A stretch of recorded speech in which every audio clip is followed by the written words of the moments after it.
What's cracking, big dogs? Welcome back to the channel. We got my man Will on here from the Discord. Was actually told by his friend to hop on and say, it was a decent enough time for him to spend $9.99 a month, $9.99 a month to get some sort of feedback. We appreciate the support. Hopefully they enjoy the feedback that we give them on the rosters that they have. I kind of feel a little bad talking to you because my beard connects like a Josh Allen deep ball, and you got the full thing going. It's a rough look for me, especially with this whole side-by-side comparison. I wish I could have brought something more to the table. People have been saying I look like I play striker for Real Madrid. I don't know what that means. Hopefully that's a compliment. But Will, how you doing today, buddy? I see you're wearing a Nick Chubb jersey, so you got to be doing pretty well with the way he's running. Oh yeah, I love repping the Browns, especially my boy Nick Chubb. He's a man. He's an absolute animal, and we're going to get into his Dynasty League and his, I think, a Keeper League as well. Give him a little bit of feedback on those, but before we do that, we got to hit the intro. Yeah, so this right here is my Dynasty team. I'll give you a good look at it. So I bought the Bible for the beginning of the season, and I've really only been doing fantasy about 6-7 years maybe, and this is my first Dynasty league I've ever done. So the running back heavy strategy was definitely what I had on my mind. That's usually what I go with in redraft leagues. Didn't really turn out how I was expecting it to go. I was picking up the 110, and I ended up taking Michael Thomas with my first overall pick. Swung back around for Miles Sanders. By the time my next pick came around, the rookie running backs were flying off the board. Cam Akers was the one I was able to get. He was the last one on the board. So everything went right for you. Michael Thomas, Cam Akers, picking running backs. Everything went right except for the sports boredom that started setting in because we drafted kind of early on. So as soon as the draft was over, trades started flying. I started getting a little trade fever. First trade that I made, Michael Thomas, Cam Akers, and Tua for DeAndre Swift, Justin Jefferson, and someone else. Joe Burrow, maybe? No, Joe. That was part of a different trade that I'll get to.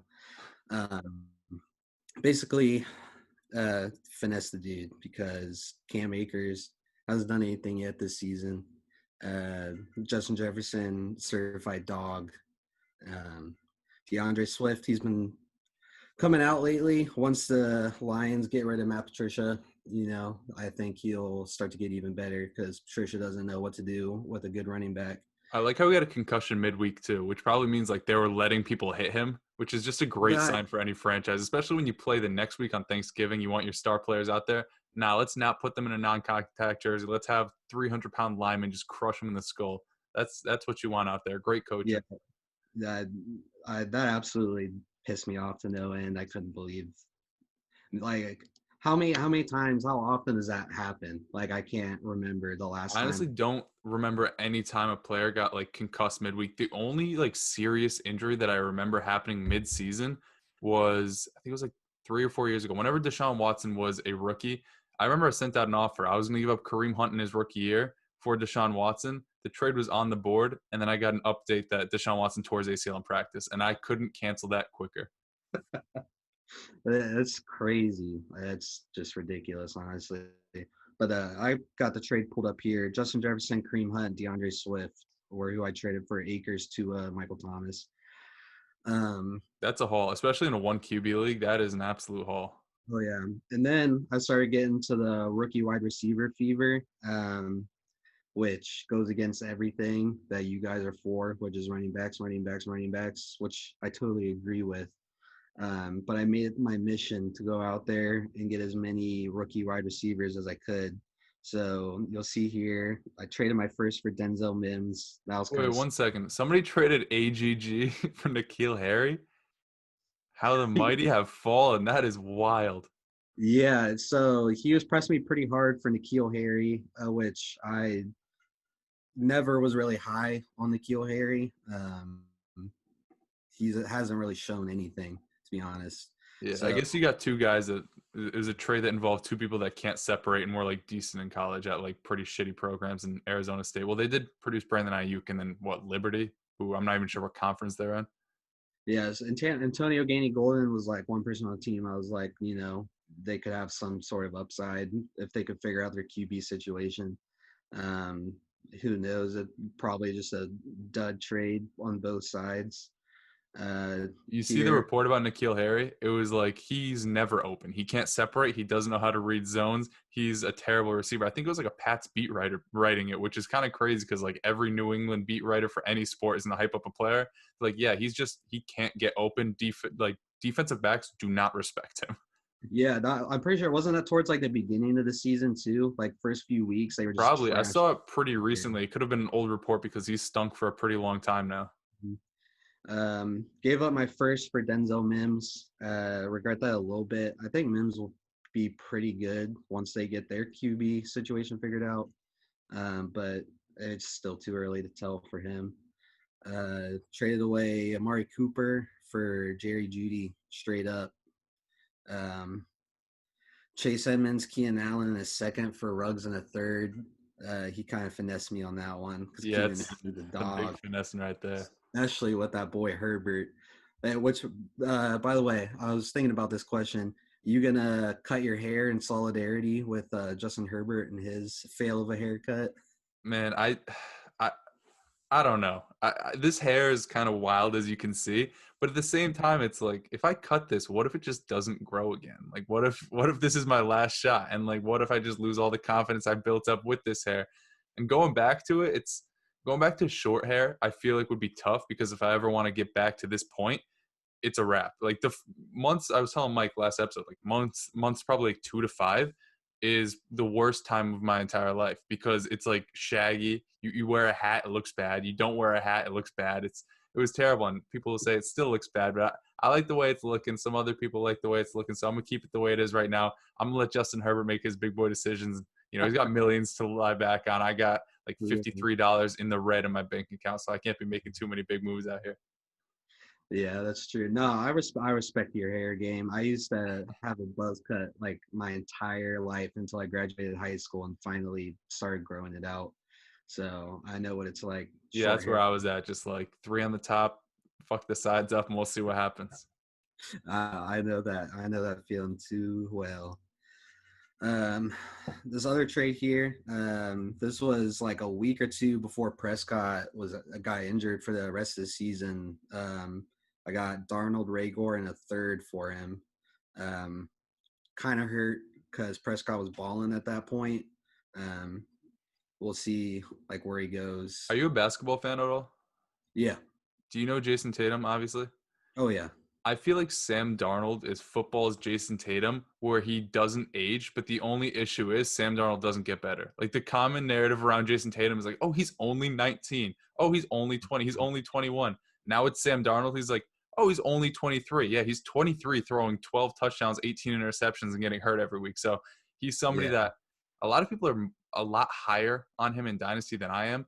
For me, it's like I don't picture him in New York next year. And if he does somehow stay in New York, backing up Trevor Lawrence, what's his value going to be? What's his value going to be if he goes to like a Pittsburgh? With the way Big Ben's playing, he's probably going to sit another year. The upside is certainly there, but what's he been in the league for now? 3 years, and he hasn't really ever shown anything. Yeah, which I think Darnold has been getting the every Browns quarterback ever treatment of Terrible crap situation, game. terrible coach, Yeah, everything. terrible situations, terrible coaching, terrible O line. I mean, with Mekhi Becton is basically your entire O line. Like, I feel bad for him. I think he's got a chance in the league still. Obviously, if they take Lawrence or Fields in the draft, like it's a wrap for him in New York. And I can't really think of anywhere that he could end up where he would have a starting job right off the bat. Maybe So, Washington, but he'd probably die there. The way that their quarterbacks go, that oh my, might as well just put him on your IR already. the way they did Dwayne Haskins was so dirty I too. don't Like, understand that. Like Kyle Allen wasn't the future. He gets hurt. Alex Smith, I don't think he wants to play football. You have Dwayne Haskins. Apparently, Ron Rivera was upset because the game prior to his benching, that's when he came out and he was like bragging about the stats that he put up, which I think is kind of shitty when you lose a game. You're like, I put up 286 yards and a Yeah. touchdown. It's like, chill out, bro. Your team stinks. You stink. Yeah, I don't know what's up with him because people wanted him over Daniel Jones, and now Daniel Jones like looks to be better, but Daniel Jones also isn't very good. That quarterback class outside of Kyler Murray looks to be a pretty shitty one. Terrible. Yeah. Drew Lock is awful. He said it was recent. This video is going to come out a week from now. There was a quote, and he's like, "Yeah, half the time I throw the ball, I think, oh no, that's a bad throw." Like, who are you? Why are you in the league? It's so insane.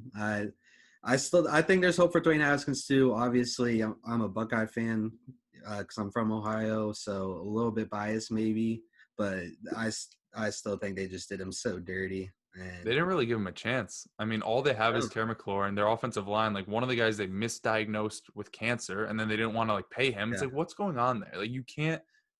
There's some franchises you just can't blame the players, and I feel like Sam Darnold's one of them. And I mean, Dwayne Haskins wasn't great, but I feel like he's another guy you can't put all the blame on. oh yeah, 100%. So I get him out of Washington, get my boy out of Washington. That's all I got to say about that. Let him go somewhere else. Hopefully, do something. But this is the big trade right here. This kind of hurt my soul a little bit, giving up CD and Judy because I absolutely love both of them. But getting Christian McCaffrey and Joe Burrow was absolutely massive. Yeah, what's the why does it say like round 26, round 27? What's those for? So Yahoo's kind of weird. Our rookie draft is only rounds 1 through 3. So anything Okay. after that So it's is 4 or 5. yeah, but you have to trade like a pick if someone else trades a pick. Oh, So okay. Yeah. yeah, since I gave him a third, he has to give me a pick. So just anything past the third round is basically just nothing. Okay. Yeah, I love that trade for you. I would have done that for McCaffrey straight up, and I do like CeeDee Lamb a lot. I think he's my wide receiver, like 6 or 7. Judy, I'm Mm, a little bit lower on. I like Kareem Hunt, but McCaffrey he's crazy. He's played 3 games this year. He's like the running back 30 on the season, #1 points per game.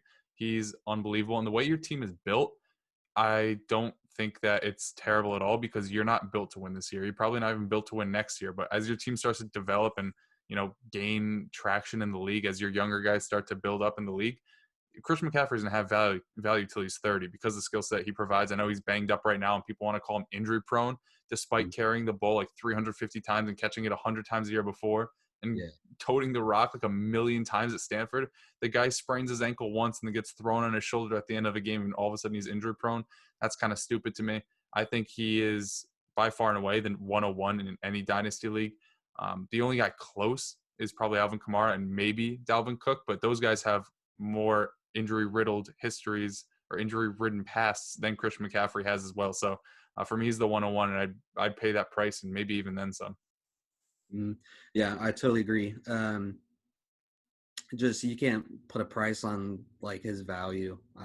Honestly, it's almost up there with Patrick Mahomes. You would need like multiple first round picks to like even think about giving them away, or just like super young talent that I always feel like it's so hard to remember how good they are. Like McCaffrey put up those 2 pretty good weeks, week 1 and week 2. He wasn't that efficient, but he scored touchdowns. Then he's out for like 8 weeks. You're like, is he really that good? And he comes back and he puts up what, like a 30 piece? It's like, yeah, this Yeah, guy is the best player in fantasy football. And now he's hurt again. I wouldn't be surprised, like if he were to miss the rest of the season, the offseason rolls around. People on Dynasty podcasts that love to spit out these hot takes that make no sense are going to be saying, well, would you rather have Saquon Barkley or him, who's in a completely fucking garbage offense? Would you rather have yeah, Dalvin Cook than him, who's 3 years older and always hurt? Would you rather have this player than him? He's going to move down to the 105, and people are going to be okay with it. So I'd stray away from, not to shit on people, but like some hot takes just don't make sense. One of them is forgetting how good Christian McCaffrey is. yeah, I totally agree. And then I just made a couple other trades not too long ago. Duke for a third. I did that right after David Johnson went down, just to have a little more running back depth. Because outside of Swift, Sanders, and CMC, I have a Myles Gaskin, but he's still on IR, obviously. Yeah. Which I think Myles Gaskin is so interesting because he is so average at everything. Like he just gets so many touches that he's like forced to produce. Was it that As Seattle game? I think he had 22 carries for 66 yards. It was something terrible, but he's like productive for fantasy because he gets you between 9 and 13 fantasy points, nothing more. That's all Yeah. he ever does. And I know Mike believes that he's going to be the starting back next year because Miami has shown to be pretty smart and not invest heavily into the running back position, despite paying Jordan Howard, who they just cut, despite paying Matt Breida, who they're probably going to cut real soon. Mm. To me, it just the way that team is built, their defense is phenomenal. I'm not sure about the contract situation. Obviously, Tua looks great. The wide receivers are a little iffy. Their offensive line is decent. I don't see a way that they go throughout the entire offseason and don't add a piece to the backfield, which worries me a little bit for Gaskin because, as you said, he's very average. But the other side of the argument is every time there is a running back in this offense, whether it was Jordan Howard that 1 week or Salvin Ahmed recently or Myles Gaskin, they just seem to use a workhorse back. So if he does happen to be the guy, or if he beats out the other person that they bring in, like a fifth, sixth round pick, he's gonna have value next year too. So he's somebody that if I have him, I'm gonna hold. If I don't have him, I'm not gonna trade for it, just because I feel like the risk reward there is extremely up in the air, no matter what side you're on. Yeah, I totally agree. And also, the only thing too is because we haven't seen Gaskin and Tua on the field at the same time. So just getting to see if Tua is going to dump the ball off to him very often, that'll be kind of interesting to see how that affects his pass catching numbers. Because Yeah, they've I think the way gotten the offense is moving right now too, it's like just give Tua as little, not as little responsibility as he can have, but like don't force anything. And I think that might help Gaskin because he's throwing the ball deep sometimes, but I feel like he's doing a lot of checkdowns, a lot of safer passes because they know on the defensive side of the ball they're going to give him short fields and they're going to back up Tua. They just don't want him to turn the ball over. So I think he's eligible week 12 to come back. I wouldn't be surprised if it takes him a little bit longer to get back because I think they play the Jets in Cincinnati 12 and 13. So there's no rush to bring back a mediocre running back. So I guess we'll see later on in the season. But if he does look any better with Tua under center than with Fitzpatrick, then maybe people are right. Maybe they're not going to bring in a running back this offseason. But I don't see it happening where they go through an entire like 9 month span without bringing in, even if it's a jag, just like some bum off the street. They're going to push Myles Gaskin for touches because at one point he was a bum too. true. And then last trade that I just did was second round pick for Darnell Mooney, which Mike was talking about Darnell Mooney on Twitter, and that was kind of like piqued my interest. Mm-hmm. Obviously, Foles goes down, Trubisky's still kind of banged up, so like they're about to have Deshaun freaking Kaiser throw into him. Terrible. Was he a Notre Dame quarterback? Yeah, he was a Notre Dame quarterback that the Browns took 0 and 15. Terrible. Nice. What a Yeah. guy. What a guy. He threw like But 8 touchdowns to Devontae Adams 1 year, I think. yeah, right. I mean, Almost he as good catches as him. touchdowns from everybody. I like Darnell Mooney a lot. What I would say though, with your team, is I would probably try to hold on to picks a little bit more than you are right now because these second round picks are going to inflate in value. Actually, I think this upcoming week because Mike's not going to be around to record, and the video will have already been out when this one comes out. We're recording tonight, right now, or at 9:30 on a Friday. We're doing 2021 class. We're going to look into like some more deeper guys, and I was looking at the wide receivers. It's crazy deep. Guys that are like a Tamori and Terry is losing steam because he's not having a great season.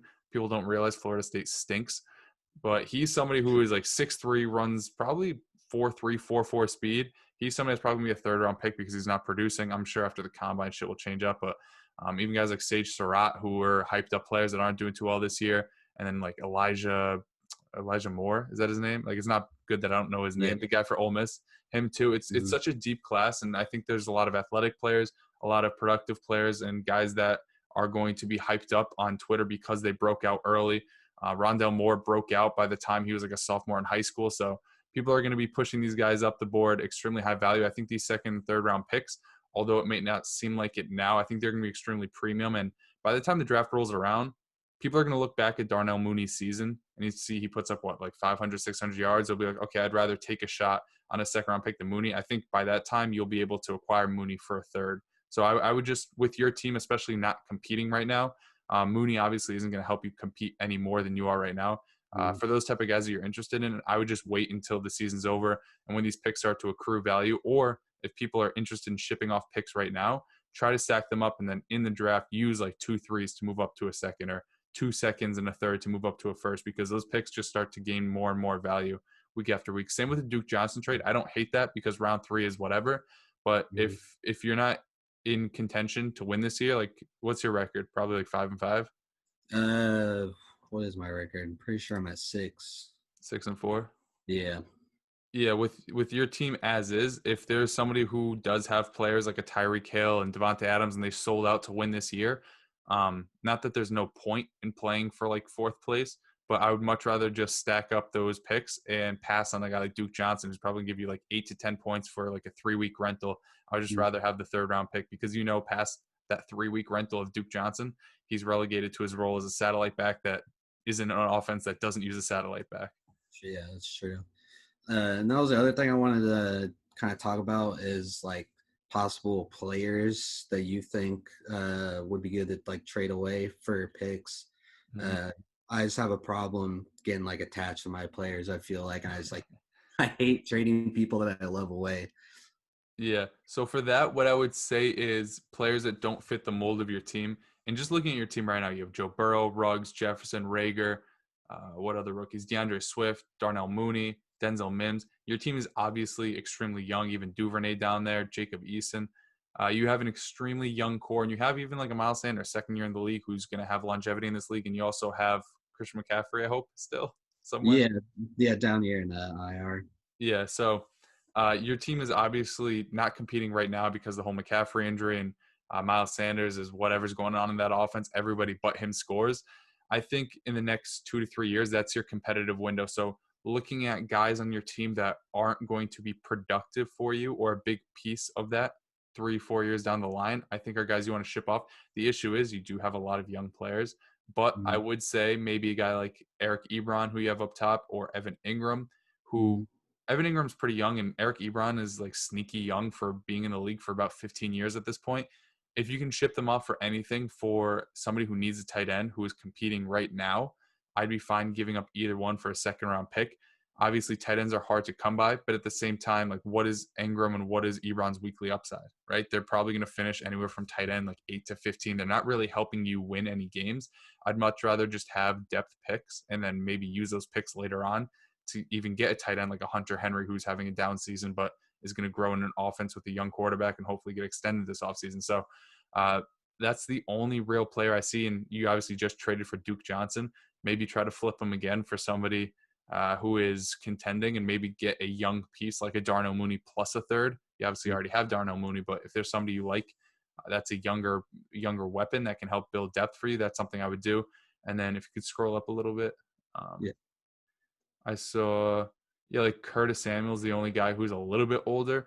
And obviously, you're an Ohio State fan, so I'm sure you have some connections there with him. The problem that I have with Curtis Samuel, it's personal. No, it's that they have so many guys on this team, and the only weeks he was really productive was like the past 4 weeks, and all Yeah. of them came without Christian McCaffrey. And he's more of a gadget guy who isn't going to be, although he was targeted heavily in those games, I don't see a world where when Robbie Anderson is there, DJ Moore is there, Christian McCaffrey is there, that he's going to keep up the production that he's had recently. I feel like with Christian McCaffrey out now, somebody would pay a premium to get Curtis Samuel on the team because it's obvious that Mike Davis isn't going to be getting every single snap out of the backfield, even in the red zone. I think somebody's going to find value in a guy like Curtis Samuel, maybe move him for a second round pick just because you're not competing this year. And I feel like next year he's not going to help you compete with your young core that you have right now. Mm-hmm. Yeah, that all sounds good to me. Yeah, that's what you said about Ebron. Like, dude's like what, 26, 27? I'm going to look it up. I'm pretty sure he's 26 and he was like the 10th pick the Yeah, year I was born. I don't know why that opens up a whole nother tab there. 27. He's about to be 28 in the 27. offseason. Yeah, he's still Yeah, so young for some reason. I love his game, but like the Steelers just have so many mouths to feed now. I feel like receiver wise, like they just draft wide receivers so good. They Mm-hmm. got Deontay Johnson, Chase Claypool is a beast now. Yeah. Um, I think it's just Juju is a free agent after this season, so maybe he's gone, but I'm not sure that opens up the offense enough for a guy like Ebron to be a top 5, top 10 tight end consistently. yeah, I agree. And Evan Ingram will never, as long as that offense just stinks Yeah, I out. think he's a free agent as well, but he's he's weird because he was so good early in his career and then he got injured and he kind of dipped off. And then this year he's dropped so many balls. I know early in the season he dropped a ton. Then he kind of got better. And then I think it was against Philly, right? He dropped that deep ball that would have iced the game for them. He's strange to me. He's just not – he's extremely athletic, and I feel like he isn't putting that on full display because obviously the quarterback situation is great, but he's also not helping himself out any bit with the poor display of hands he's shown recently. Yeah, he's almost turning into like David and Njoku, just like A super little bit, yeah. can't hold on to a freaking ball to save his life. Yeah, I'd also say, seeing now, I didn't see him before, Carson Wentz, his upcoming schedule is great. If somebody wants to try to stream that schedule and pick him up for you, from you for like a second-round pick, it's not a super flex league, so I'd be more than willing to pay that pick. He is something else. He is fucking terrible. He is so bad. That offensive line I get is bad, and I get his weapons haven't been there, but he just looks off. Like the year he was going crazy, that 33 touchdown season in like 13 games, who were his receivers then? He didn't have anybody really. What was it, like Alshon Jeffrey and Deshaun Jackson on one hammy? Like it wasn't all that much better. Like Zach Ertz is obviously a little better than he is right now, but he just looks strange. He has zero pocket awareness. He plays like he's in a bird box challenge. He just plays with his eyes closed. He throws it like 1,000 feet over Miles Sanders' head. They just drafted Jalen Hurts in the second round. It's a mess there, and I don't see it changing at all. And I tweeted it out. It's like, yeah, strength of schedule is cool and all, but guys like Carson Wentz, David Montgomery, Jonathan Taylor, it means nothing when you suck at football. Like if you're not out there producing, I don't care if you play the Minnesota Vikings secondary every single week. You're not going to produce because you stink. Yeah, and my roommate is an Eagles fan actually, so that's why I got I'm the sure whole. he knows it better than both of us. Yeah, but I'll go in my grave defending Carson Wentz, even though I'm not like an Eagles fan. I still think he's really good and can be really good. Doug Peterson's play calling has been trash, though. Like you go from watching Miles Sanders rip off 8-yard runs 3 times in a row, and then you're like, all right, let's go ahead and throw the ball 5 times and then punt. It just makes no sense. And then That's the that Philly final, special right there. Just punt. yeah, the final drive against the Giants, they were like running the play action, like driving it down the field actually. And then again, they just moved away from that. I think especially this season, just because how like crap their O line is, like getting him out of the pocket, like what the Browns do with Baker Mayfield. Like you can't have him stand in the pocket. The dude's 5 foot. He can't see over his own O line, even though Carson Wentz is taller than that. But confidence has been so bad, and I think that drafting Jalen Hurts in the second round too kind of like hurt that a little bit. Yeah.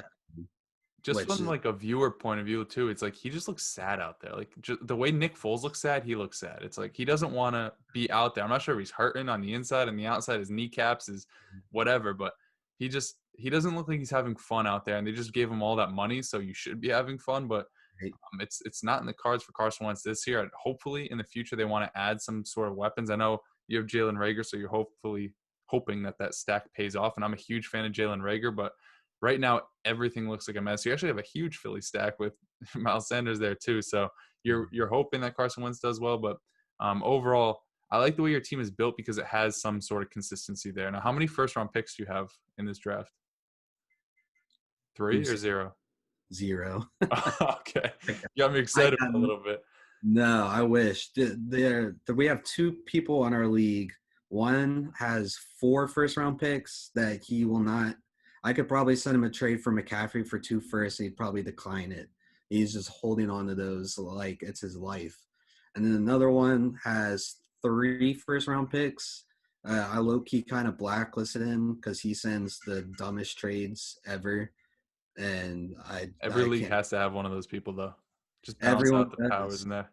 But it just sucks that it's the one dude that has 3 first-round picks. So, but yeah, trading away all my picks was definitely my biggest mistake, dynasty-wise. I kind of realized that. But I've always been a fan, like from like Madden, 2K, stuff like that, franchise modes, just like rebuilding teams. Because I'm a Browns fan, so I trade everyone away and take us to the Super Bowl in 2 years. But that was kind of once I started trading away my big players like Michael Thomas and Keenan Allen and Cooper and stuff. That was kind of my plan, was to just go as young as possible, especially with this super promising rookie class that we just had, kind of try and bank on them a little bit, Hmm. just paying off decently well so far. Henry Ruggs is a burner, dude, but Derek Carr is just a coward. He won't throw the ball more than 20 yards. I can't stand him. Him and Gruden, they're cowards. Give it to Henry Ruggs, man. Yeah, Just it's not throw it even like down you the got to throw it field. to him deep either. Like in college, a lot of his big plays were just slants and he takes it to the house. He just seems Yeah. like he's somebody that benefits the offense more than the offense benefits him. Like he's not going to be somebody who catches 80 balls for 1,200 yards and 10 touchdowns, which should be his upside, which should be his ceiling. I wouldn't be Yeah. surprised, and I don't want to like indict him this early in his career, but like if he tops out at 800 yards and like a 3 touchdown season, I'll be like, yeah, that's kind of expected. That's what he did at Alabama, but I don't. Yeah. The Raiders are weird because they're like 6-3 at this point. They're winning games. Josh Jacobs is looking pretty good. Devontae Booker is the best running back I've ever seen. So I don't know what's going on there. They draft this guy at like the 12th or 13th overall pick ahead of CeeDee Lamb, Judy, Jalen Reagor, Justin Jefferson to be a decoy. So the Raiders are strange. They're winning, so I can't knock them too hard, but it definitely is. It's tough for fantasy. He's basically this year's Marquise Brown, where it's like he has all the tools except the quarterback to get him the ball. Yeah, that's true. And like I remember Mike tweeting something about that. I forget which week it was, but Ruggs like was just running like go routes all game, just like as a distraction. He was like, "Oh, doing just what he did in Alabama." Like, come Yeah, on, he's getting man. some good cardio out there. That's what Darnell Mooney does too. Yeah, ugh, God. Yeah, except Darnell Mooney is wide open in the end zone and can't get the ball thrown to him. I Whatever. love watching Darnell Mooney play too because like he's not going to catch the ball, but it's cool to see how open a player can be without even getting looked at. Like I'm just a guy sitting on my couch. I'm like, oh, there he is again. Oh, there's number 11 with nobody near him. Okay, the ball's not going to him. It's going to Jimmy Graham, who's going to catch it and fall down, or just drop it and fall down. So yeah, it's really tough. But I like the way your team is built. Kind of wish you had more first round picks, but it's your first dynasty league, right? Yeah. Yeah, so you live and you learn. Next year, hopefully, you keep your 2022s. And I'm not sure what that class is looking like, but the one thing about draft picks that's always good is they always increase in value as the draft comes along. So if as soon as you can trade for 2022s, I would be more than happy like shipping off Rugs for like a first and a second because somebody's probably going to pay that price if they believe in the talent there. Yeah, I would agree. Well, I already know Garrett Wilson from Ohio State's probably going to be in the 2022 class. So, best receiver you're ever going to see in your life. Is he? I was going to guess he's a quarterback, but I don't even know No, who he is. I know. I remember you saying you don't like. You're not all into that No, I'm not with college attached to any football. college team. I go to UConn and they give up a million points every single week and they like want to defund the program. So I'm not attached to anybody. Dang. Hey, go ahead, watch some Buckeyes, man. They're good. No, I'll pass. Uh, If I don't know more than like three people on either side of the ball, I'm like, yeah, I'm not here for a good time. I'm here for a long time and I'm not here for either at this point. yeah, I agree. One last thing in the Dynasty League that I wanted to show you, because I know a man like you will really like this. I'll What try to Melvin pull it up.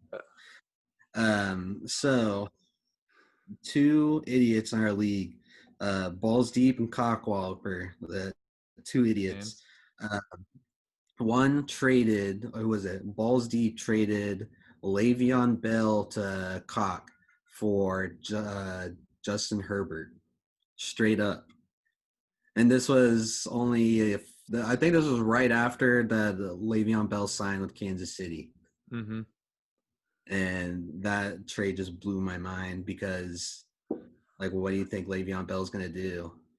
Nothing, as always, nothing. Apparently, Clyde Hilaire is like down with the sickness, like disturbed, but I don't know if he's going to come out here and do anything despite him sitting or playing. This part's going to be outdated because it's coming out afterwards, but I don't know. Some people still really believe in Le'Veon Bell. A lot of people will still believe in Todd Gurley being talented and David Johnson. I'm not sure if your league is filled with like 45-year-old people because that's what my home league is like. There's a few of them in there that are like, oh, David Johnson's still great. I'm like, yeah, he's fantastic. But some people hold on to that hope, and people also believe, like me, that Justin Herbert stinks at football, which at this point I can confidently say is not the truth or anything of that sort. But I don't know. Some people make trades that make no sense. A guy in one of our dynasty leagues traded away, it was Dalvin Cook and a starting quarterback in a super flex league for like a first round pick Brandon Ayuk and Zach Ertz or some bullshit. So I don't understand the way some people manage their teams, but who am I to judge? I'm just a fraud too.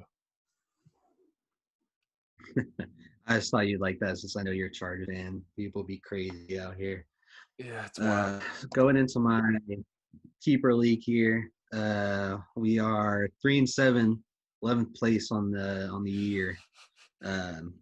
This is what the roster is looking like. I just traded Miles Sanders for DeAndre Swift, third, fifth, and eighth round pick.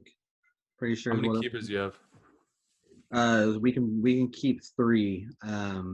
And then if you're keeping someone who is about to go, so you can only keep a player twice, and then they go back into the draft pool. A player that you're keeping for the second time, if you want to keep them, you can not keep anyone else. So that would be like your one and only keeper. Okay, so the 3, 5, 7 that you got like aren't completely devalued because guys like McCaffrey are probably going back into the pool. Guys like Saquon are probably going back into the pool. Mm, Okay, I like yeah. that trade a lot then because DeAndre Swift obviously this is his first year. Now, when you take a keeper, is there a penalty for the round they were taken, or is you just keep them? No, there's no. Well, you just lose the draft pick from whatever round. Whatever round they were taken the year prior. Yeah. So if CMC, if you wanted to keep him, he would cost you your first round pick. Okay, so what would have Miles Sanders cost you? Your second round pick or first round pick? Miles Sanders, yeah, he'd be my first round pick. Okay, then I love that. When was DeAndre Swift taken? Like 10th, 11th? Fifth, he would cost me a 15th rounder, which is our last. What? That's a fleecing, but like Yeah. not in the sense that you crush the guy because I'm sure if he made that trade, he's competing and he wants Miles Sanders. But the fact that you can get DeAndre Swift, who next year is probably going to be, in my opinion, a top 12 running back very easily. You get him for a 15th round value plus a 3, 5, 7. I think you said, right? Yeah, 357 or 358. I can pull up real Either quick. way, you get a 3 and a 5 on top of a 12th, a top 12 running back in the 15th round. That's an absolute steal.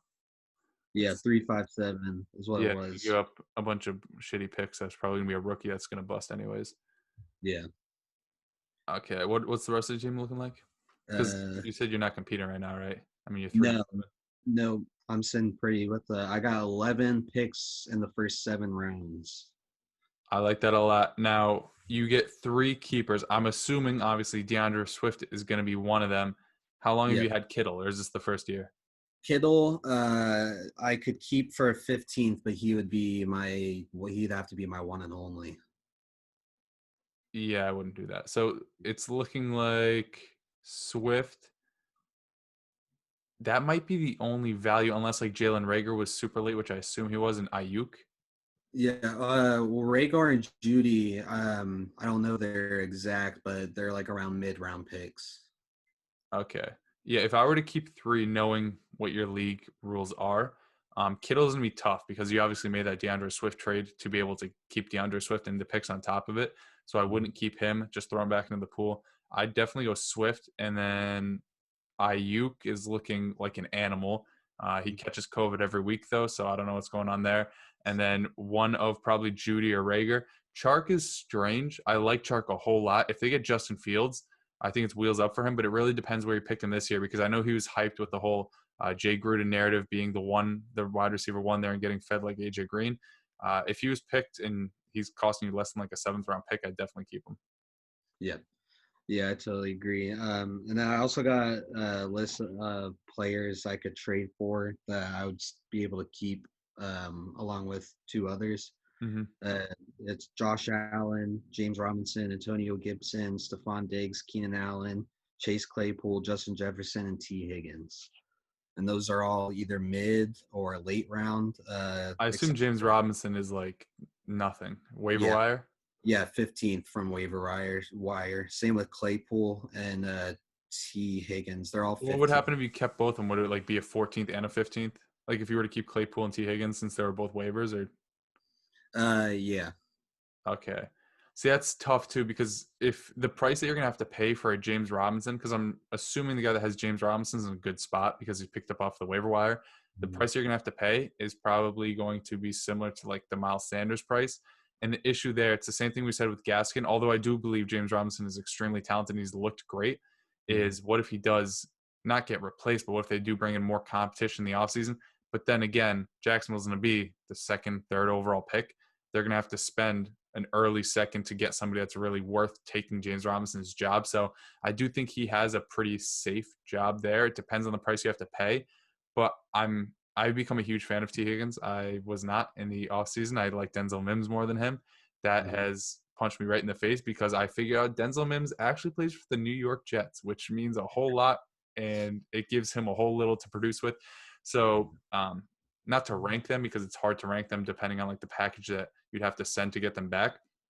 I think probably one of the more affordable ones would be T. Higgins because he's still on the Bengals. He's producing as of recent, but Tyler Boyd is still ahead of him there. Mhm.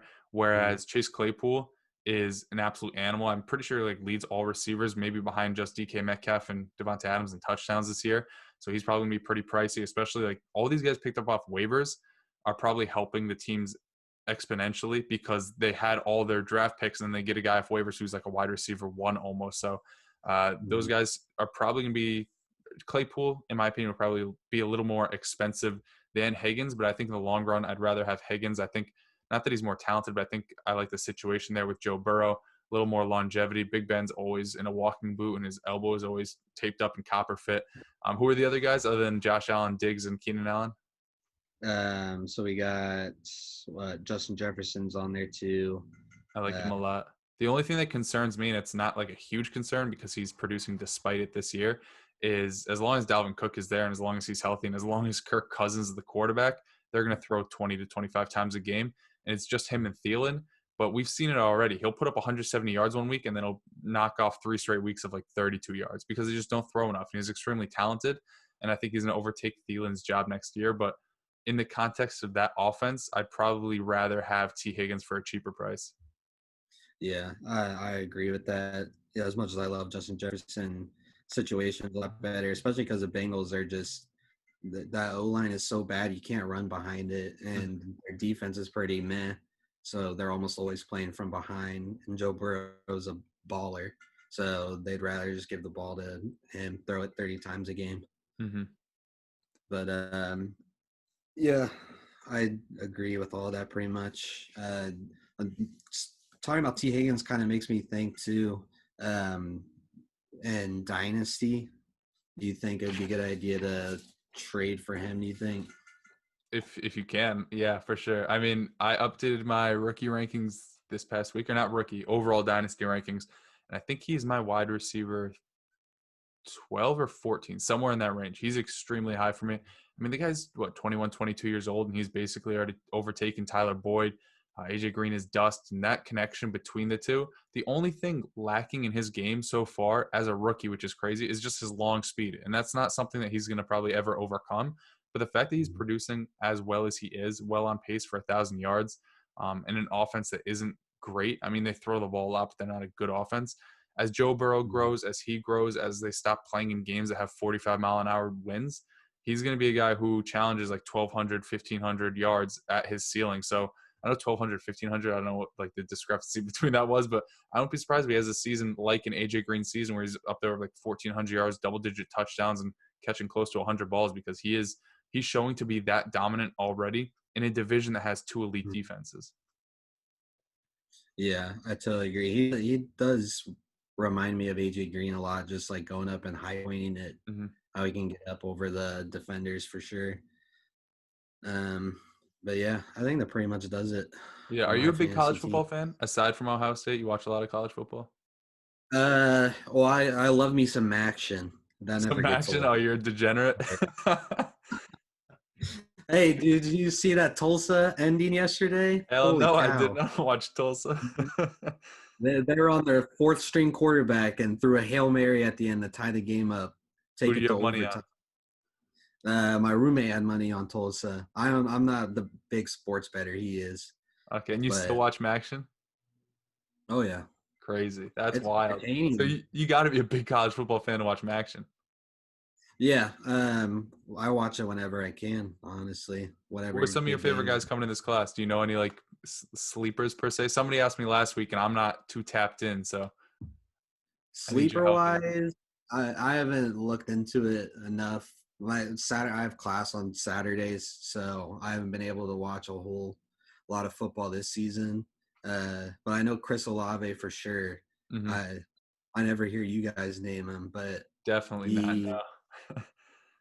the the size isn't completely there, and that's why I said Garrett Wilson next year, who is a sophomore right What's now. Olave though? Like 6 foot? No, probably just around 6 foot, I mean, at but this point, I feel like as long as you're taller than 5'8", you're fine. yeah, he kind of reminiscent of Terry McLaurin almost. I feel like Hmm. just and Brian Hartline, our wide receiver coach, is like amazing Yeah, he at was amazing in developing them. Miami too. I loved him. I Yeah, drafted him like every year he was there. Like 60 catches for 400 yards. Pencil him in. yeah, but trying to think of other sleepers. I was looking Anyone into it for like from this Michigan? video. I don't know what happened or why people don't talk about him. He's actually somebody I wrote up like 2 years ago as a potential prospect for 2021. Tylan Wallace from Oklahoma State. I think he's incredible, and he doesn't get like any sort of love. Yeah, But I then might again, be he's on better. Oklahoma State, so maybe he doesn't deserve it. I think Chuba Hubba. I think he's gonna bust low I don't like key. him either. You can't be. I feel like I with a don't name really. like Chuba Hubbard, you can't, or Chuba Hubbard, you can't be like a good Yeah, NFL running back. For as dumb as that sounds, like it just doesn't. It doesn't work. man. I don't like any of the rookie running backs coming in. If I'm being honest, even Really, ETN. Like, really. I think ETN will be all right, but I mean, Jonathan Taylor's proven anything that just because you're the best running back in college football don't mean nothing. Yeah, my favorite's actually Najee Harris. I'm a big fan of Harris. Oh, he's like a clone copy of Derrick Henry almost. Like Yeah, I feel like he doesn't it's have the long speed, but he's a lot more elusive, and he's like big as hell too. yeah, insane. I want to see a picture of him standing next to Mark Ingram, just like we got with Derrick Henry. Man, that's See Mark what that Ingram's only role right now is to get showed up by another running back on his own team. right, Former, past, present, who knows? right. Oh man, the Ravens. I know Tarek's gonna watch this, so he can listen to this. The Ravens suck, dude. Is he a Ravens fan? Yeah, he's a Ravens fan. He's in a better spot than me. I can't say anything. Yeah, but I mean, like, I not to dog too much on Lamar Jackson because he's an MVP, but like, he can't throw the ball. Hey, the Chargers figured him out 2 years ago in the playoffs, his rookie year. Everybody thought he was unstoppable. Put him like two guys rushing the quarterback, everybody back on defense. 18 QB spies. He's not doing anything.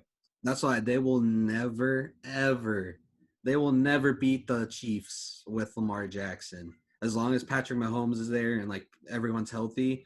Because all it takes is a high-powered offense to get through their defense. Because their defenses are always elite. John Harbaugh is great at having good defenses, but Patrick Mahomes, like, what defense can stop him unless you're the Raiders getting like 11 Somehow, yeah. points. Even then, it was like 40 to 30 something. Yeah, all you gotta do is get up early and make Lamar Jackson throw the ball. Like that's We know so Lamar doesn't want to do that. Lamar doesn't want to do a lot of things, and throwing the ball is definitely one of them. yeah. And now their offensive scheme has just gotten so like simple, just Mhm. running the RPO again and again. It's like when you're playing Madden against somebody who's on the same screen as you, and you just like look over and watch their plays. It's like, yeah, I know what's about to happen. I know the routes you're running. Marquise Brown Literally. this way, Willie Snead this way, Lamar Jackson this way. That's like their entire offense at this point. Yeah. It's just they're gonna have to turn into the Browns, just like rely on your running game and just like hope your quarterback can make a few throws when you need to be. Like I just Yeah, I, comparing I anybody to the Browns, like that's still kind of a diss. Even though they're pretty good this year, it's like compare you the know Chargers to the Browns. I'm about to hang up. well I'm just comparing to like to the scheme. Yeah, It's for just sure. run heavy, play action, make make the throws you need to make. But this is a hot take. I've said it before. I ain't afraid to say it on live air. I don't think the Ravens win a Super Bowl with Lamar Jackson. I really don't.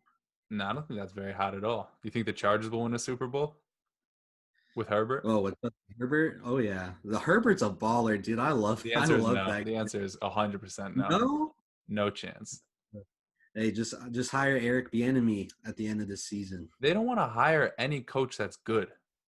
They've went through every bum in the league. Anthony Lynn was good one year, and it just so happened to be the year everybody was healthy. And then they got blown the hell out by the Patriots. I watched that game. Yeah. I watched the first half of that game, and then I just turned it off. And I said, this is what happens. You got Anthony Lynn coaching.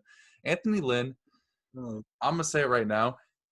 I'm not going to say it. He's a bum. I'll leave it at that. Anthony Lynn's a bum. I don't like him at all. I wish we'd bring in Bieniemy, but I'm not sure the Chiefs are going to let him slither in division to the Chargers. He'd probably get hurt on the way over yeah. because anytime the Chargers make a good addition, they just tear their ACL, and I don't think he's off limits. Derwin James. Oh, I feel so bad for him. I know, and Joey Bosa's always hurt. Melvin Ingram decided to not play football this year, but he's on the field. Chris Harris was locking down people for about half a week. Done. Might be back this week. Who knows? Who fucking cares? Brian Bulaga's hurt. Trey Turner's hurt. It's sadness. It's a whole lot of sadness. You follow me on Twitter every Sunday. There's a lot of memes going out of people crying, and it's not even memes. It's real. It's 100% real. It's real to me. Damn it. God, it's tough life out here. But that texting service that Nick started, the first text I sent him was the Atlanta Falcons will make the Super Bowl next year. They hire Eric Bieniemy as their new head coach and go heavy defense in the draft. And he laughed at me. He said Eric Bieniemy is going to be a bust. If he goes to the Falcons, it's a bust. It's kind of crazy. He's a Falcons fan. I'm a Chargers fan. It's like same shit, different division. It's crazy. And Mike's a Patriots fan for some reason. So he's lived it. He's lived it up. We've kind of been on a pain train for about like a million years at this point. Yeah. Yeah. Well, what is life? It's a whole lot of sadness, but this isn't to do it for the first part of this week's episode. I think we only have 2 guests coming on this week. Maybe I'll try to get Scott on here, the faceless man. I'll put up Derrick Henry's face over his superimposed so he doesn't show his face to the world. I've seen Scott before. Beautiful man, but he's not for the public. He fades the public, in fact. But that's going to do it for this week's episode. Hopefully you guys enjoyed. Appreciate you showing support, Will. Your teams, although they're struggling, they're in pretty good spots for the future. Wish you luck in the future. And again, thanks for helping contribute. I hope you enjoy the Discord and the Patreon and all that stuff. And I hope this is a perk that you enjoy and the community at large enjoys. So we'll see you as I make this hard jump cut because I'm a shitty editor into part 2. Peace. Are you ready? Because I'm not. All right, this is part 2 of Discord discussions for this week. We might only have 2 parts, but it's all right because I'm pretty sure the first part was like an hour and a fucking half, so it's going to take forever. We're with my man Will. Nailed his last name. I'm not going to put it out to the public because we fade the public and we don't want y'all stalking him. But we're going to talk about his roster. We're going to talk about football. We're going to talk about why the hell my hair is down right now and I look like a fucking Muppet, but it's about to be real small because he's in screen share. So I figured, you know what, put it down right now. I'm not gonna get too many comments about it, but we'll move past it. But how you doing today, Will? Not too bad. Enjoying the day, you know. Got to. Anytime it's like, where are you at? Are you on the East Coast? Yeah, in Jersey. In Jersey, yeah. It was like 65 here. I played some volleyball. It's like anytime you can go outside and not die because it's too cold, it's a good time. So that's what it was like for me. You said you went golfing, so I imagine it's pretty nice there too. So this is a redraft league, I assume? Yeah, season long. And you're out here finessing, putting fucking Taysom Hill in your flex spot? Or no, tight end spot? Yeah, it was a good pickup. I don't know. I was flipping between him and Jakeem Grant like all week. And I got the report and I just instantly got him. Yeah, you finessed the bag on that one. What's your record's got to be ridiculous. Look at these players you got over here. So yeah, I'm 6-4. There are 2 teams ahead of me with 1 win, and I'm tied with 1 guy. 6-4. I mean, I can show you the standings. And I'm playing that guy that I'm tied with right now. The team dark horse, even though he's in like first place. Yeah. Yeah, right here. Dope. What are your points looking like? 1,200. Oh, you do like real round scoring. There's like no decimals or anything. I like that. Yeah, no decimals. They have a bunch of bonuses too, so like they're a little inflated. Yeah, so you look like you score a bunch of points, and your points against are pretty solid. I assume your trade deadline is like up by now. I think it's this upcoming week. All right, I was trying to trade for Henry from the team Dark Horse guy, but he just doesn't want to make my team better, which is annoying. I can't really get over that, you know? Yeah, I hate people that do that. I'll send like an offer in week 1. They're like, nah, you finessed me last year. I'm like, man, it's a brand new year, 2020 vision, but they don't want to live with that. this kid's been getting finessed like these past 2 years, so he's afraid to make trades. Yeah, it's the same way. It seems like a lot of home leagues are like that. Like the people that know you the best are the ones that don't want to see you winning. Exactly. It's like these BDG Dynasty leagues. Like, yeah, I'll give you Derrick Henry for like a 4th-round pick. We'll see what happens there. And then your own brother just finesses you, but that's what happens sometimes. I don't know why the team won't even load right now. And it's because it's ESPN. ESPN will do that to you. I mean, the day that Taysom Hill got picked up, like when Jameis Winston was said to not be able to play, like the app just crashed. I'm like, I want this guy real bad. It's not going to work out for me. Yeah, no. Luckily, like I was on the phone with a friend, like and I did, like who I'm not in this league with, but he was like, "Oh, Taysom Hill's starting." Like before it came out on like the app, and I was like, "Oh shit, all right." Yeah, you got an inside source. You just talk to on the regular. Yeah. Tell him to hit me up. Yeah. But yeah, I mean, like this is a squad. So I traded for Gaskin recently.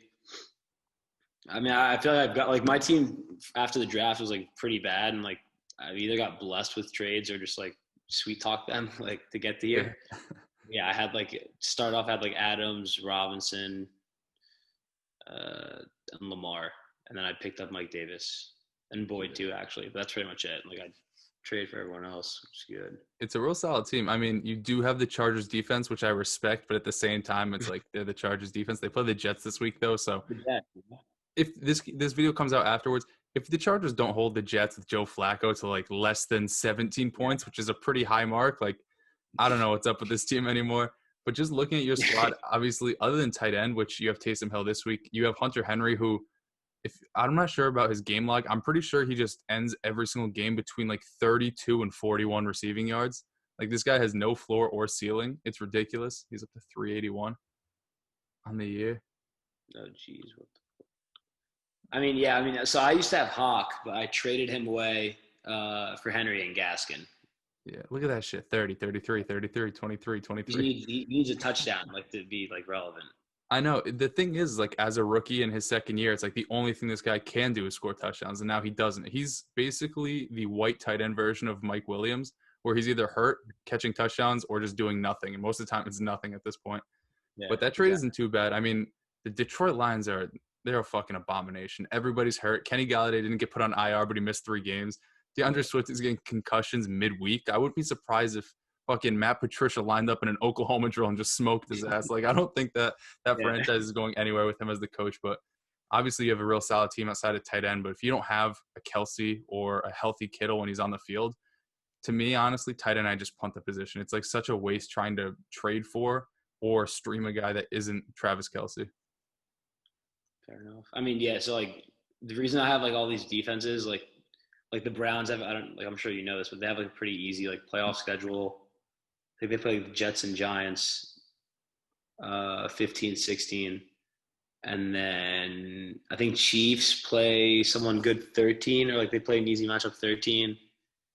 And I'm looking for one for 14. So which is why like I have these defenses here. All right. So you basically just set it up so you have one play each week up until week 16. Yeah, I mean, yeah, essentially, because like I feel like I'm going to be in the playoffs anyway, so might as well just like stash it if I'm not going to start like the guys I'd pick up instead. Is there a reason why Gaskin isn't on IR, or are you just doing only COVID players?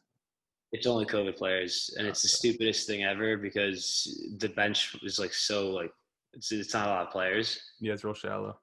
Yeah, but like I got fucked from that like last week because apparently they put a rule if like you put someone that doesn't have COVID on IR, you lose 20 points for the week. Who did that? Your commissioner, or that's just ESPN? No, like our league, like you lose 20 points for the week. So like I picked up Jalen Reagor just to throw like on the side and put Gaskin. Yeah, did you like negative 16 points because he did nothing in the game? Yeah, like I literally lost 20 points on the week, and I lost I think like by 2 points. That's kind of ridiculous. Yeah, it's insane, but hopefully that gets changed or this thing's over. And Gaskin was the player on the IR that fucked you over? Yeah. Yeah. I just That's tough when you get like a mediocre running back just getting you negative 20 when he's not even playing. Exactly. He's up like Mariota or something. No, but honestly, this team it's pretty solid. The only thing I'll say like about Gaskin, I traded for him too. I traded Jonathan Taylor for him 1-for-1 in my home league. And about maybe 2 hours later, it came out that this guy messed up his MCL, which in the long run, I'm kind of fine with because it saved me from starting Jonathan Taylor and getting screwed over by getting like 1 point. So I'll live with that because I know I'm going to get 0 out of Gaskin instead of trying to get 0 out of Taylor. The thing that I worry about is like, what if they just don't bring Gaskin back? Like Salvin Ahmed is fine. And what if they just want to hold him until he's 100%?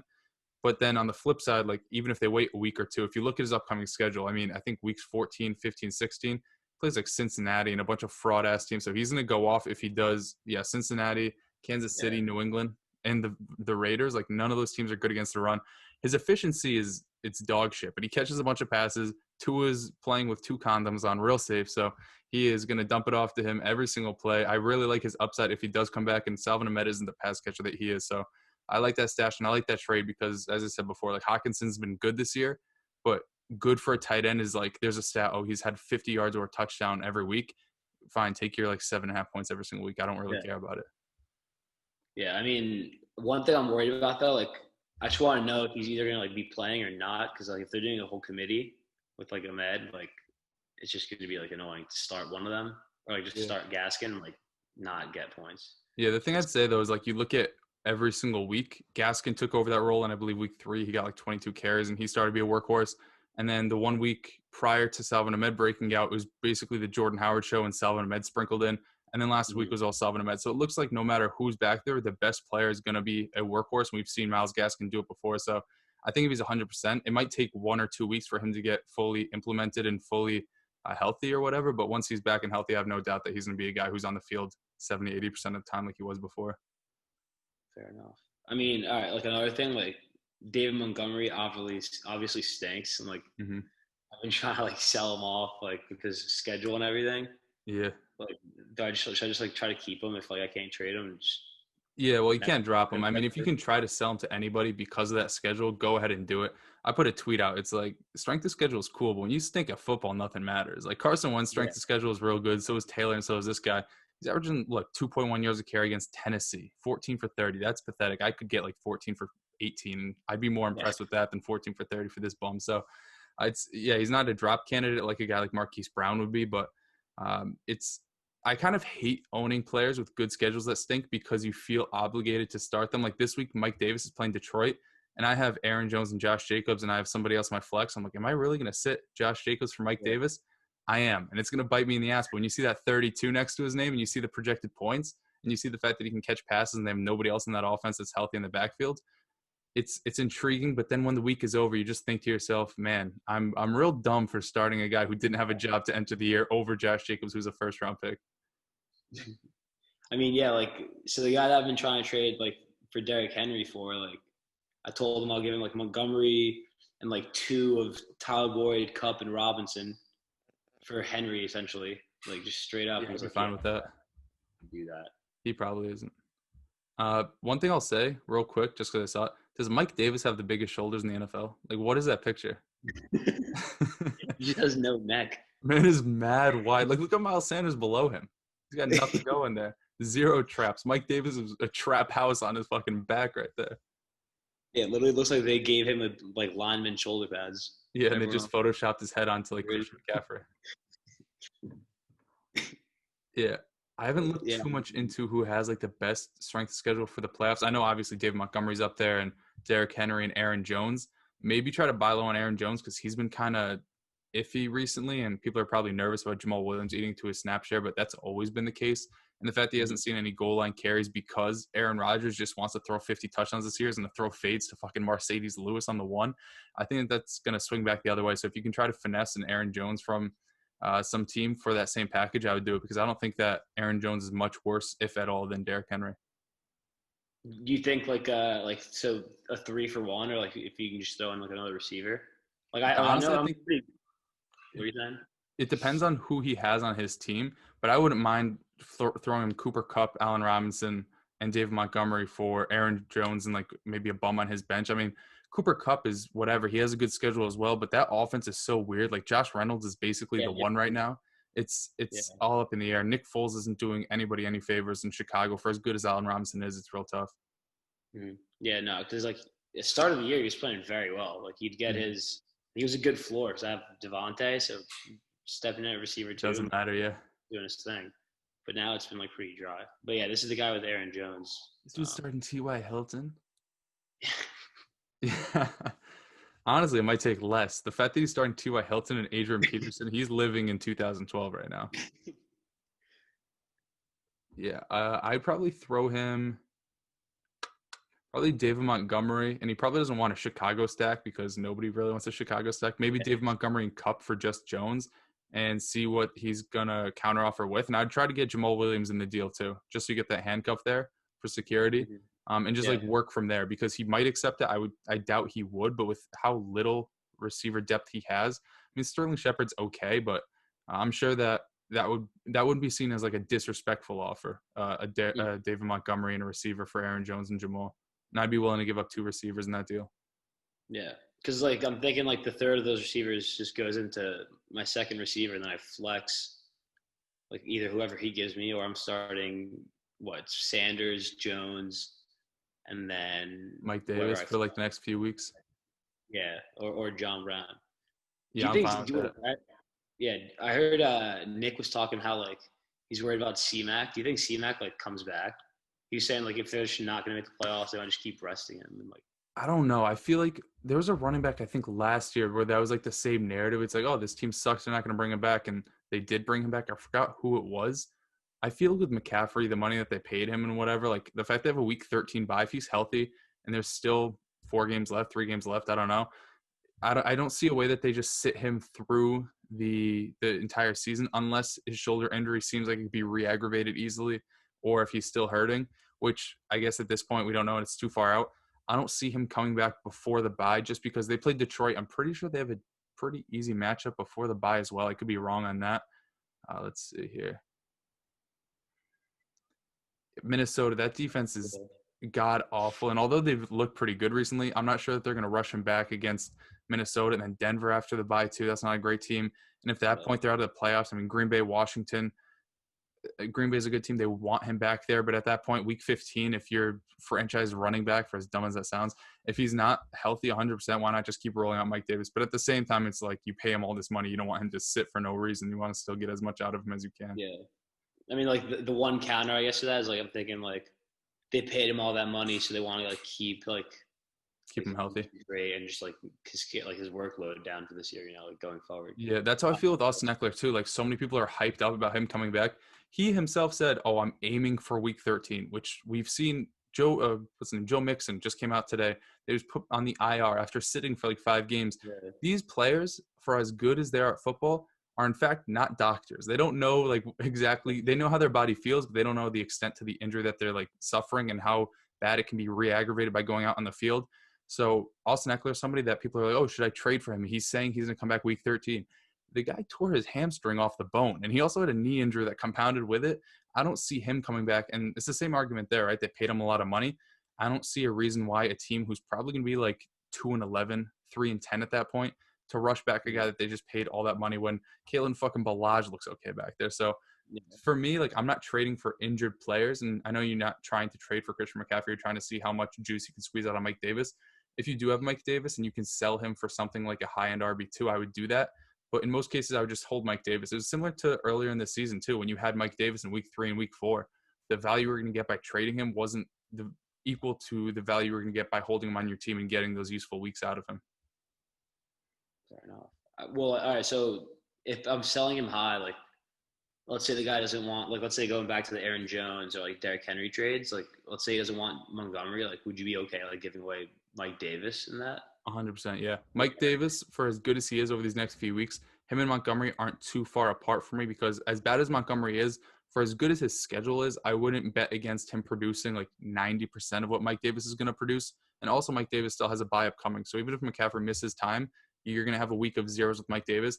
I'd be fine doing Mike Davis, David Montgomery, and Cooper Kupp for Aaron Jones. Anything like that, like any of those 3 players of Davis, Boyd, Kupp, A-Rob, Montgomery, whatever that 3-for-1 combination is, I would go out and do it just because when you have a stud like Aaron Jones and Devontae Adams, you're basically guaranteeing yourself like 2 touchdowns a week between Adams and Aaron Jones because that offense is so good.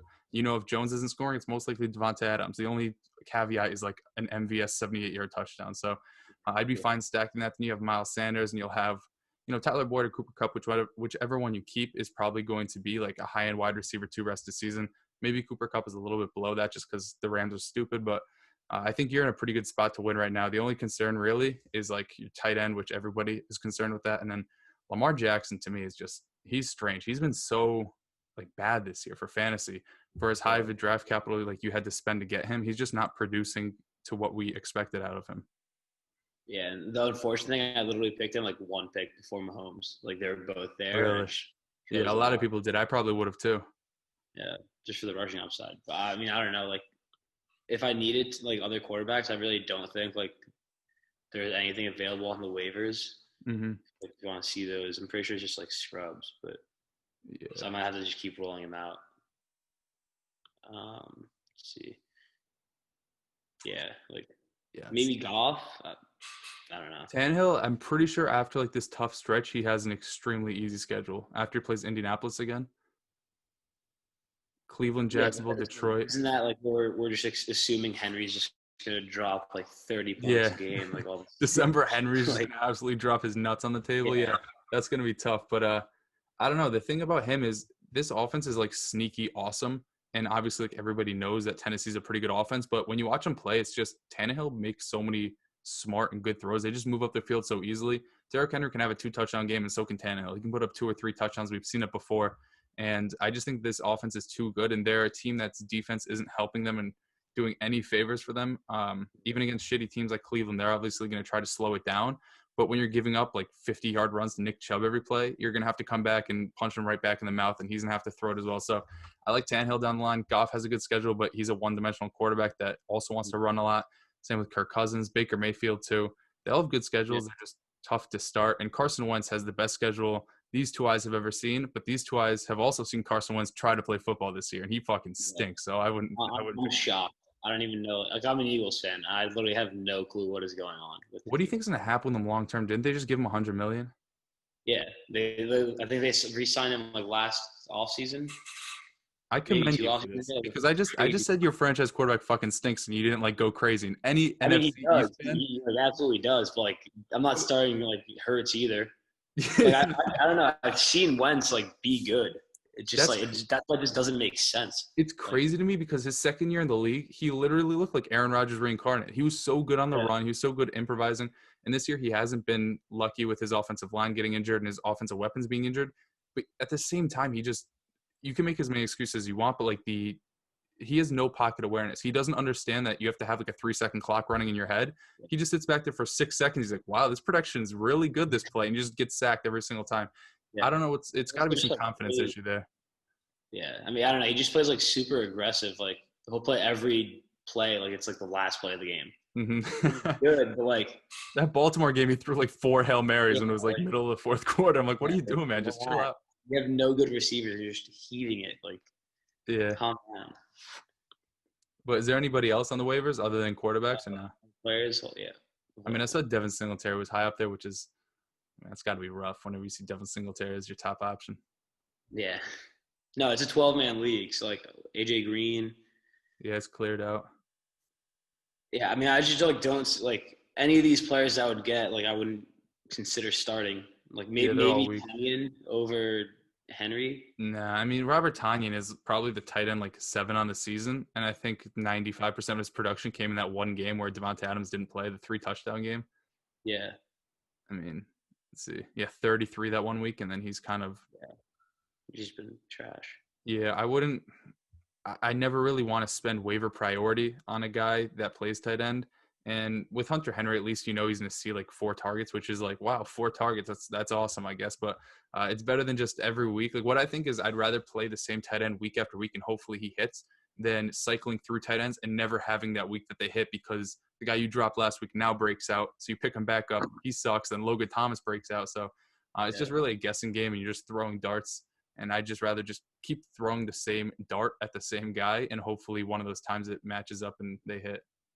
Yeah, no, that's fair. I mean, yeah, I think that's pretty much covers it. I'm in another league, and the team's like really good, 10-man league, like insane team. Mm-hmm. I'm in last place. For real, let's check that out. I'll show you the lineup just to show you how crazy it is, because none of it makes sense. But like, Yeah, dude, 10-man leagues are ridiculous. I played one. I'm playing one this year with my friends. He's like, yo, you want to play? I'm like, yeah, I'll finesse the fuck out of you. My team is crazy because people are drafting like 3 quarterbacks on a league that has like 6 bench spots. I'm gonna look it up right now. I'm pretty sure I stink at like knowing what week it is and saying my record. I'm just gonna say offhand I'm like 7-3. I could be 8-3. I don't know how many weeks have gone by really. But my team is, I don't even know what's going on. I have Justin Herbert, Josh Jacobs, James Conner, AJ Brown, DK Metcalf, Kenny Galladay, who's hurt, Robert Woods, Boyd, James Robinson. It's a mouthful. They're all just going crazy every single week, and then I'm playing guys that are starting AJ Green. So 10-man leagues, it's where it's at if you want to show up your friends. Yeah, I mean, all right, like you're honestly gonna be like repulsed at how good the team is and how bad my record is. Like I'm gonna have to call the GM of your team and get your head coach absolutely fired. You're 3-7. All right, so let me explain. There's no way. Even bad starts. So I traded for Cook and Hill, and I offloaded like a bunch of depth, like Robinson, Chark, Woods, like a bunch of players. Like great trade. Like Terry's on my bench. Is better than my 16-man league. Yeah, like I don't even know. Like it's a sick team. But I'm 3-7. I've lost like 3 games by like less than 2 points. But like this week they changed like how we're going by the playoffs. Mm-hmm. So the commissioner negative 20 points for making the playoffs. Like no, that's not there this league. Thank God. But here I'm 3-7. A bunch of teams are 5-5. And he was like, "We're gonna do it by division. So top 3 teams from each division get in." Wow. So, but you're only 1 game back from easy breezy. Yeah. So I like to make the playoffs, and like I play both these teams. Mm-hmm. So like. Do you do head-to-head for the tiebreaker, or you do points? Points for. And yeah, like I'm 30 points for. Wow. So you just got to win out the rest of the season, and then it looks like you're – I mean, the team you have is – I'm kind of speechless. The fact that I saw 3-7 and I saw the team that you have top 5 players. You have like 3 top 5 players at every position. I know. I traded – so actually, no, yesterday – I got Chick-fil-A with one of the kids, and I traded him. Like I've been sweet talking for like 2 weeks. Like I traded him Lamar, Henry, and Gio for Kamara. So now I have Kamara instead of Henry. Jesus Christ! And you have Herbert too, so it doesn't even matter. Yeah. Like I'm never starting Lamar, and like that's the best when you're like with your friends in real life and you sweet talk them. I still remember one of my first leagues ever. My friend and I went to New York, and in the car we were just talking trades, and I'm like, so why don't you give me this like Julio Jones guy and this Jamal Charles? I'll give you Antonio Gates. It was like Antonio Gates, Darren Sproles, and like Andre Johnson when they were all fucking washed. And then I think Jamal Charles put up like 1,800 yards from scrimmage that year. Julio had like 1,800 yards. It was ridiculous. But like when you can be a scumbag face to face, it's awesome. It just works out every single time. And like the best is like he was going through like the playoff bracket, and he was like, all right, like I don't want to be the 3 seed because like I'm facing a really tough opponent and like schedule. So he wanted to like start dropping games, and I was like, all right, like trade away Kamara. I'll give you Henry. Great. Give him to me. Good. I'm like, yeah, I don't know. It just worked out. But so you're telling me your team is now Herbert, Kamara, Dalvin Cook, DK Metcalf, Tyreek Hill, the abomination that is Taysom Hill, Miles Sanders. Hawkinson eventually though, because they're taking it away. You literally don't have a starter that's outside the top 10 in their position rest of season. Yeah. If you don't win this league, or if you don't make the playoffs, I know you have to still subscribe to our Patreon. That's a lifetime subscription, but we will never answer your questions 100%. Again. Like my biggest lineup decision is if I want Miles Sanders or Terry at flex. Like rich people problems right there. Yeah, exactly. Well, I traded for Metcalf. I traded for Hill, Cook. Like these guys are literally idiots. Like you just it just doesn't make sense how is it a money league? Like I don't know. It's insane. Is it a money league or not? Yeah, and it's not like a big league. This is the first year of it. It's like $50 buy-in. I mean, still, like what's the pot gonna be for first place? Like $300, $400. I think second place gets money back. That's it. It's like obviously it'd be sick to win it. Like, and I think I have the team to do it. Like, if anyone has the team, it's gotta be you. Squad. Like, I think honestly, I'm not sure if they would allow this. If whoever has Travis Kelce would allow it, it's the only thing you can do to upgrade your team. Really, is package TJ Hawkinson and one of Terry McLaurin or Miles Sanders and get yourself Kelce. Because at that point, you're not going to have any issues deciding who to start. And your lineup can legit be Herbert, Kamara, Dalvin Cook, DK Metcalf, Tyreek Hill, Travis Kelce, and then Miles Sanders and Terry McLaurin. Yeah. And if you don't win with that, you have to be a Patreon GOAT, and then we won't answer your questions again. 100%. No, like, so I texted the guy too because I had that same idea, but he's 9-1, and he hasn't made a single acquisition or a single trade all year. Like he hasn't picked anyone up off waivers, and not a single trade. Can we see that team? Is this guy an oracle? Is he? Just I don't even know. Like his team, like makes sense. It's just crazy that he has this team off a draft, essentially. I think he's 9-1. He might have 2 losses. Where is he? Yeah. Go buck yourself. Yeah. That's the worst when somebody puts like no effort into it past the draft, Yeah. or like maybe he was just like studying every single day, like every number up until the draft. He's not that kind of guy. Like Jerry Jeudy. This is. Yeah, he's one of the guys that beat me by like 1 point. I mean, looking at his team, other than Ridley, Kelsey, Keenan, well, it's a lot of players like Kyler Murray and Jacobs. Other than that, it's not like overly impressive. He doesn't have much depth. I mean, Jerry Jeudy starting is pretty terrible. Zeke at this point isn't that good. That's wild that he's 9-1 with that team. Like that's still a good team. I wouldn't expect 9-1 though, because Jacobs has had so many down games. So has Zeke. Jerry Jeudy hasn't been great this year. Calvin Ridley's been hurt. This guy must have lucked out and played some pretty shitty teams in the meantime. No, he has. I'm pretty sure his points allowed is like bottom 5 or like bottom like. He puts a good defense out there. I guess I don't know. Yeah, 1173. That's not too high. Yeah, there it is. Yeah, it's like third last. You got 1339 against you. They just pop off against me. Like there's no hope. I don't know. I guess like one last thing I have to ask, like DK Metcalf.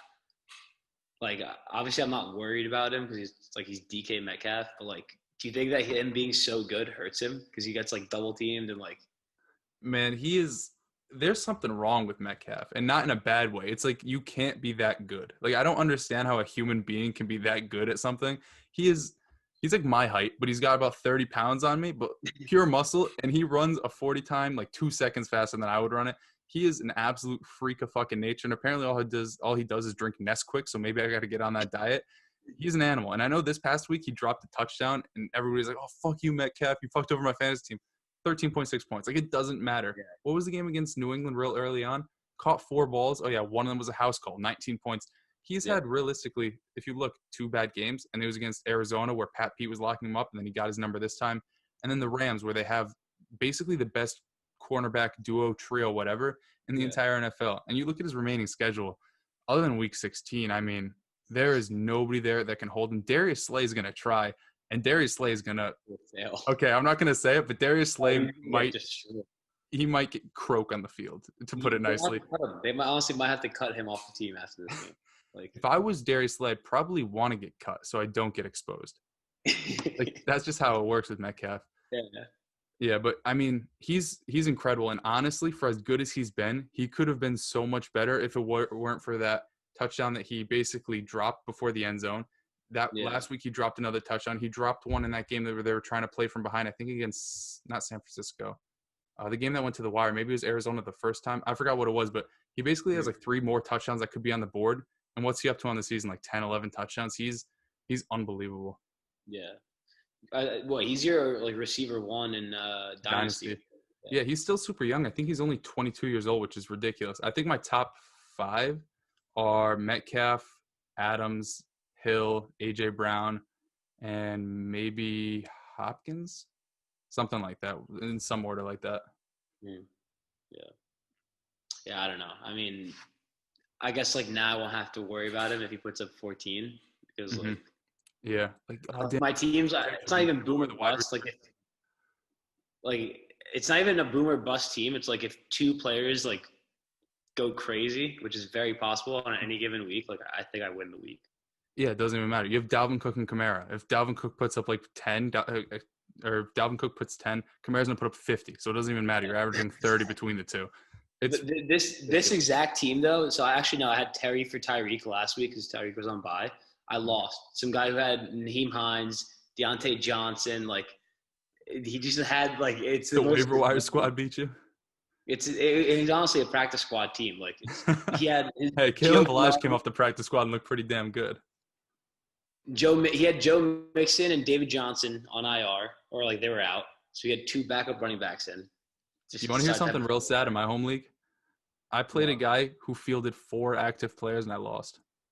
No way. I got to look it up. It was a few weeks back, and I'm in a 16-man league, so you only start 2 running back, 2 receiver, tight end, no flex or anything.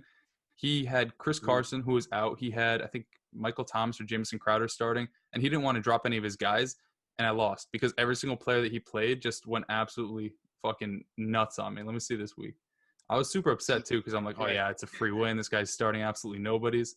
He had Joe Burrow with 2 touchdowns. Jerick McKinnon had -1 yards and a touchdown. Keenan Allen gave me 14. Eric Ebron caught a touchdown, and that was the week Kenny Golladay died on the field. I started Carson Wentz. I don't want to talk about it. It was real upsetting. It was a down week for me, losing to a guy who fielded half a roster. Yeah, that's bad. I don't think mine was that bad, but still, I mean, it's just disgusting. I don't know. I had to bring it up with this league and the roster and everything. That team's unbelievable. That's one of those rosters that if somebody were to tag me, Nick, Mike, and whoever, and then a random person chimes in oh, what is this, a 4-man league? And you're like, actually, no, it's a 10-man league, and I'm still losing, so I need some help. Yeah. True. Yeah, Twitter's a wild place. I hate it so much, but that's what happens. I mean, yeah, that's pretty much it. I don't really have anything else. You don't have any dynasty teams or anything? No, my college friends brought up the fact that they want to get into Dynasty. Mm-hmm. I was just like, I don't know if I can commit. Yeah, it's a big commitment, right? It is and it's not. I mean, if you want to start a dynasty league, the startup draft, just mark 3 weeks that you're not going to sleep. If you find a group of committed people, just know that during the startup draft, you're not going to sleep. I remember last year, it was my first dynasty league, not this past year. I think the summer of 2018, 2019, whatever. We did a dynasty startup with me, Scott. I'm not sure if you ever heard Yannick. He's the one that always says he's in fetal position because he gets fucking hammered every single day. Yeah. It was just a bunch of people that we knew from BDGE, and then a few other people we didn't know, but Scott had posted about it, and we got into it, and we started to get to know each other. And then the startup draft happened. If you know people in your league and you get to know each other, expect at least 1 million trades to go down, and expect 4 to 5 hours of sleep a night at most, because you're going to be getting trade offers at 2 a.m. and you're going to be up at night with fucking quill on paper, just writing out every single player's value and just thinking about it. And there's going to be scumbags out there like Yannick rostering guys like JJ Taylor because their name on the screen says J. Taylor, sending you J. Taylor for a first round pick, thinking it's going to be Jonathan Taylor and finessing the hell out of you. It's complete mind games. The startup draft is terrible. We've had so many people we did a draft where I think it was not the listener league, but we started one up because quarantine just started and we're no, there's nothing better to do. Let's do a draft. So we did through the Discord trivia, and it was just random ass questions. My credit card had just got hacked. One of them's guess what country just hacked my credit card? So people got in that way. And there's actually one kid, I'm not going to name him or whatever, but he dropped out midway through because every time he made a pick, we would just write fresh meat because we were about to finesse him. He's like, I can't handle this anymore. It's completely wild and ridiculous if there's people that you know because you can just finesse them. Basically what you did at Chick-fil-A, that's 24/7 for 3 straight weeks. So it's super fun. But what I will say as far as time commitment goes, I think I'm in 6 of them. At this point, I just kind of set my lineup, and maybe once every 3 weeks, I'll look to make a trade. Other than that, it's no different than really redraft leagues. And I mean, there's content being put out in the offseason if you want something to listen to about dynasties as well. So it's not too much of a full-time job type of thing. Just know the startup draft is it's gonna take a good chunk of time if you want to be committed to it, because there's trades flying every single hour, and you feel like you don't want to miss out, even if it's 2 a.m. You'll just go up, you'll wake up, your eyes will be burning from your phone's brightness, and you'll just send oh, okay, I'll give my 5 for a 3 and a 1, go back to sleep, and you realize you sent rookie picks for a startup pick. So it's kind of tough sometimes, but it's definitely a fun time. I mean, yeah, I'll have to look into it more, but I don't know. We'll see what happens. Yeah, we set them up in the BDG Discord, but it's also people you don't know, so a lot of people don't want to try it, but it's been pretty good feedback. And if there's shit going down, I usually just hop in there and tell those kids to fuck off, and they kind of respect me. Most of the time they don't. But all right, dope. Is that all you got for this? I mean, yeah, I think so. Yeah, pretty much it. Appreciate the help and advice. And yeah, for sure. I kind of like this though. You showed me one team that was a little bit shitty, but you were 6-4. Then you showed me a team that basically anybody on this earth would die to have, and you're 3-7. Yeah. It's good. The duality of man, as you could say. Yeah, none of it makes sense. Nothing ever makes sense in terms of fantasy football. But this is going to do it for this week's Discord discussions. I'm pretty sure we're going to have a third guest. If we do, I'm still going to leave this in here because I'm not trying to edit like 2-hour-long videos. But if this is the end of the video, leave a thumbs up if you enjoyed. Leave a thumbs down if you didn't enjoy, which you probably didn't. I'm all right with that. Subscribe if you're new and sign up for our Patreon, patreon.com/BDGE to get these perks. Will, thanks for coming on. Thanks for showing support by being a Patreon and is it a Patreon or Patreon member? I don't even know. Thanks for showing support either way. Thanks for contributing to Discord, and thanks for coming on this week's episode. It was a lot of fun to have you on. If you ever want to come on again in the future, just let me know and we can run it back. Sounds good. Let's do it. All right, I'll see you guys. Peace.